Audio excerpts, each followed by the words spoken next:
Good morning guys, this is Raj Mahaure और आज हम लोग पढ़ने वाले हैं have to, has to, had to और विल हैव टू को कैसे यूज करना है उसको देखें। क्योंकि गाइस ये चीजें जो है बहुत ज्यादा स्पीकिंग में यूज होती हैं। अब सोचेंगे कैसे, तो देखिए हम अक्सर ऐसा बोलते रहते हैं, यार मुझे जाना है, या मुझे जाना पड़ता है, या मुझे जाना पड़ता था, मुझे ये करना है, मुझे वो करना है। इस तरह से जब हम अपनी डिटर्मिनेशन बोल सकते हैं, हम इसे क्या डिटर्मिनेशन मतलब हम किसी को अपना दृढ़ निश्चय दिखाना हो, या फिर दूसरी चीज क्या है कि हम लोगों को मजबूरी दिखानी है। जैसे कोई एक काम है, मुझे जाना है, तो ये मेरा डिटर्मिनेशन है कि यार मुझे जाना है। और दूसरा मुझे जाना पड़ता है, तो ये आपके क्या है, मजबूरी है। तो इस तरह से जहां भी हिंदी में ना है, पढ़ता है ना, या पढ़ता था, इस तरह के सेंटेंसेस आए तो उसके लिए हम लोग पढ़ने वाले हैं have to, has to, had to और विल हैव टू। तो गाइस हम इन तीनों को प्रेजेंट, पास्ट और फ्यूचर में के अकॉर्डिंग पढ़ेंगे। यस, तो देखते हैं हम लोग सबसे पहले प्रेजेंट में। और प्रेजेंट में यूज होगा क्या, हैव टू और हैज टू। तो जहां भी इसका पहचान होगा, हिंदी सेंटेंस के अंत में क्या आएगा, ना है या पढ़ता है। यस, मतलब क्रिया के अंत में जैसे जहां भी आए क्या, ना है या पढ़ता है, तो हम वहां पर क्या यूज करेंगे, हैव टू या हैज टू में से कोई एक। तो गाइस हमारे पास सब्जेक्ट होते हैं आई, वी, यू, दे, तो इनके साथ आप क्या यूज करेंगे, हैव टू। और सब्जेक्ट ही, सी, इट और नेम, इनके साथ हम लोग क्या यूज करेंगे, हैज टू। अब हिंदी सेंटेंस के अंत में मैं आपको पहले ही बता चुका हूं कि ना है या पढ़ता है आ सकता है। इसके लिए कॉमन फॉर्मूला होगा, सबसे सामने आपको सब्जेक्ट यूज करना है, फिर according to condition have to या फिर हैज टू, और जो भी काम के आपको करना पड़ता है या करना है उसकी फर्स्ट फॉर्म। तो जैसे एक सेंटेंस देखिए यहाँ पर, मुझे जाना है या मुझे जाना पड़ता है, ये दोनों सेम तरह के सेंटेंसेस है। इसके लिए क्या हो जाएगा, मुझे के लिए क्या बोलेंगे हम लोग, आई के साथ आपको क्या लगाना है, हैव टू, और जाने को बोलते हैं गो, तो क्या हो जाएगा, आई हैव टू गो। उसी तरह से राहुल को बोलना है या राहुल को बोलना पड़ता है, तो क्या हो जाएगा, राहुल बोले तो नेम, नेम के साथ क्या लगाना है, हैज टू, तो क्या हो जाएगा, राहुल हैज टू स्पीक। उसी तरह से हमें जाना है, हमें बोले तो वी क्या हो जाएगा, वी हैव टू गो। उसी तरह से मुझे देखना है, आई हैव टू सी। मुझे सुनना है, आई हैव टू लिसन। मुझे अंग्रेजी बोलना है, I have to speak English. मुझे अंग्रेजी सीखना है, I have to learn English. तो इस तरह से जहां आप अपना डिटर्मिनेशन शो कर रहे हैं या फिर आपको कोई काम मजबूरी में करना पड़ता है, तो उसके लिए हम लोग क्या करेंगे, हैव टू और हैज टू में से यूज। तो आपने देख चुका है, आई, वी, यू, दे के साथ हैव टू, और ही, सी, इट और नेम के साथ हमें यूज करना है हैज टू, है ना। जैसे मैं आपको कई सारे एग्जांपल बताता हूँ, और एग्जांपल देखते हैं। जैसे मुझे सोना है, क्या होगा, I have to sleep. Rahul को सोना है, राहुल हैज टू स्लीप। हमें देखना है, वी हैव टू सी।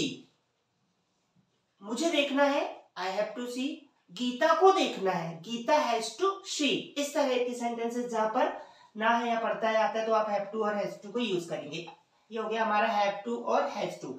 अब हम लोग देखेंगे हैड टू। सिंपल सी बात है गाइस, हैड टू मतलब इसी का पास्ट, तो जिसमें हिंदी के सेंटेंस में क्या आएगा, पढ़ता था, पढ़ा या ना था, तो हम उसके साथ क्या यूज करेंगे, हैड टू और वर्ब का फर्स्ट फॉर्म। सेम फॉर्मूले, बस जहां आपने यहाँ क्या लगाया था, हैव टू, हैज टू, यहाँ आपको सभी सब्जेक्ट के साथ लगाना है हैड टू, और जो भी काम करना पड़ता है या पढ़ा उसकी फर्स्ट फॉर्म, है ना। जैसे एक सेंटेंस देखिए यहाँ पर, मुझे जाना था, मुझे जाना पड़ा या मुझे जाना पड़ता था, ये सेम तरह के सेंटेंसेस हिंदी में आप इन्हें अलग अलग टाइप से बोल सकते हैं, है ना। इनकी कंडीशन है, लेकिन वही क्या कि मुझे जाना था, ये हम लोग ऐसा मतलब अपना डिटर्मिनेशन शो कर रहे हैं। जाना पड़ा मतलब मजबूरी है, जाना पड़ता था मजबूरी है ना। तो इन सब के लिए क्या करना है आपको, आई हैड टू गो, क्योंकि हिंदी में आप अलग अलग तरह से बोले, इंग्लिश इसका बहुत ही सिंपल है, इसलिए मैंने आपको बताया। इसकी देखिए हिंदी में आपको तीन तरह से कंफ्यूजन है, लेकिन इंग्लिश सिंपल है, आई हैड टू गो। उसी तरह से हमें बताना था, वी हैड टू टेल। मम्मी को खाना पकाना पड़ा या खाना पकाना पड़ता था, क्या हो जाएगा, mom had to cook food. उसी तरह से आपको लिखना पड़ा, यू हैड टू राइट, है ना। दोनों को कंपैरिजन करें, मुझे जाना है, आई हैव टू गो। मुझे जाना था, आई हैड टू गो। पापा को लिखना है, पापा हैज टू राइट, और यहाँ क्या हो जाएगा, पापा हैड टू राइट। इस तरह से बहुत इजीली आप हैड टू को यूज कर सकते हैं ना। और भी एग्जांपल्स आप प्रैक्टिस करें, जैसे उन्हें आना पड़ा, दे हैड टू कम। मुझे लिखना पड़ा, आई हैड टू राइट। मुझे काम करना पड़ा, आई हैड टू वर्क। मुझे सीखना पड़ा, आई हैड टू लर्न। मुझे बहुत मेहनत करना पड़ा, I had to hard work. इस तरह के सेंटेंस है जहां पर पढ़ता था है, वहां आप सब्जेक्ट हैड टू और जो भी काम करना पड़ा उसकी फर्स्ट फॉर्म लगाकर सेंटेंस को बना सकते हैं। This is very easy than present. क्यों? क्योंकि प्रेजेंट में आपको हैव टू और हैज टू में कंफ्यूजन था, यहाँ आपको सभी के साथ हैड टू ही लगाना है। I hope guys you have understood. अब नेक्स्ट हम लोग देखेंगे विल हैव टू, जिसका हिंदी मीनिंग होता है पढ़ेगा या पढ़ता होगा या ना होगा। दैट मीन्स इसे हम लोग यूज करेंगे फ्यूचर में, जहां भी आपको आता है कि यार मुझे ये करना पड़ेगा, मुझे वहां जाना पड़ेगा, आज रात को मुझे शादी में जाना पड़ेगा। इस तरह के सेंटेंसेस जहां पर क्या आता है पढ़ता